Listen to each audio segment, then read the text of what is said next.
یہ جو پیڑ آپ اپنی اسکرین پر دیکھ رہے ہیں اس کو کھنی کا درخت کہا جاتا ہے، اور اس درخت کی خاصیت یہ ہے کہ اس کی جڑیں سیدھی زمین کے اندر جاتی ہیں۔ مخدوم سمنا وحد الدین تارک السلطنت سلطان سید اشرف جہانگیر سمنانی رحمۃ اللہ علیہ نے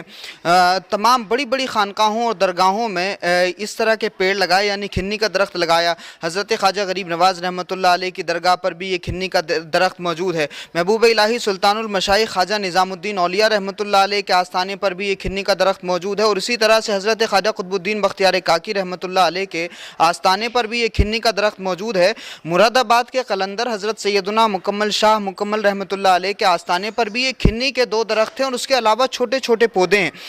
ان کی عمر یہ ہے کہ جب حضرت سیدنا شاہ مکمل رحمۃ اللہ علیہ مراد آباد تشریف لائے تھے تبھی سے یہ درخت بھی یہاں پر لگے ہوئے ہیں۔ حالانکہ اوپر چھت بنائی گئی مگر اس بات کا خیال رکھا گیا کہ اس پیڑ کو نہ کاٹا جائے۔ اب جو خاصیت ہے وہ میں بتانا چاہتا ہوں آپ کو، کیونکہ بزرگ یہ جانتے تھے کہ ہماری خانقاہوں کے آس پاس میں بہت سارے لوگ دفن ہونے کی تمنا کرتے ہیں۔ اس وجہ سے کوئی ایسا درخت اگر ہم لگائیں گے جس کی جڑیں زمین پر پھیلتی ہوں تو اس کی وجہ سے مردوں کو تکلیف ہوگی۔ صوفیاء کرام نے اپنے آنگن میں ایسے درخت لگائے کہ جن کی جڑیں پھیلتی نہیں بلکہ سیدھی زمین کے اندر جاتی ہیں تاکہ مردوں کو تکلیف نہ ہو۔ اسی وجہ سے اللہ والوں سے سب محبت کرتے ہیں، کیونکہ ہمارے جو بزرگان دین ہیں، اللہ کے جو ولی ہیں، یہ زندوں سے بھی پیار کرتے ہیں اور مردوں کے احترام کا بھی بھرپور خیال رکھتے ہیں۔ اگر کوئی زندہ ضرورت مند ان کے پاس آتا ہے، کوئی بھوکا نہیں رہتا، اگر کوئی ضرورت مند آتا ہے اس کی بھی ضرورت پوری کرتے ہیں، اور اگر کوئی مر جاتا ہے زمین کے اندر دفن ہو جاتا ہے تو اس کو بھی کوئی تکلیف نہ ہو، اس بات کا بھی ہمارے صوفیاء کرام ہمارے بزرگان دین بہت خیال رکھتے ہیں۔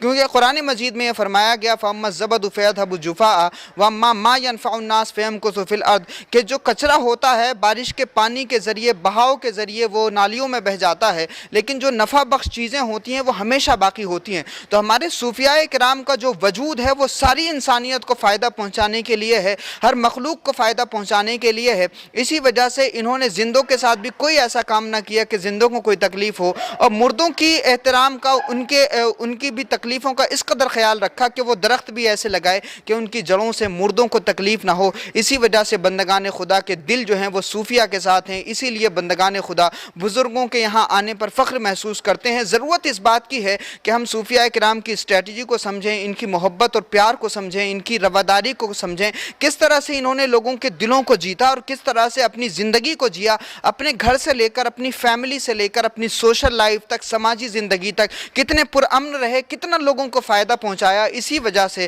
صوفیاء کرام کی طرف لوگوں کے دل کھنچتے ہیں، بزرگان دین کے پاس میں لوگوں کا ہجوم ہوتا ہے، کیونکہ یہاں صرف محبتیں تقسیم کی جاتی ہیں اور کوئی ایسا کام نہیں کیا جاتا کہ جس سے لوگوں کو تکلیف ہو، چاہے وہ زندہ لوگ ہوں یا پھر مرے ہوئے لوگ ہوں۔ بہت شکریہ ہمارے ساتھ جڑنے کے لیے۔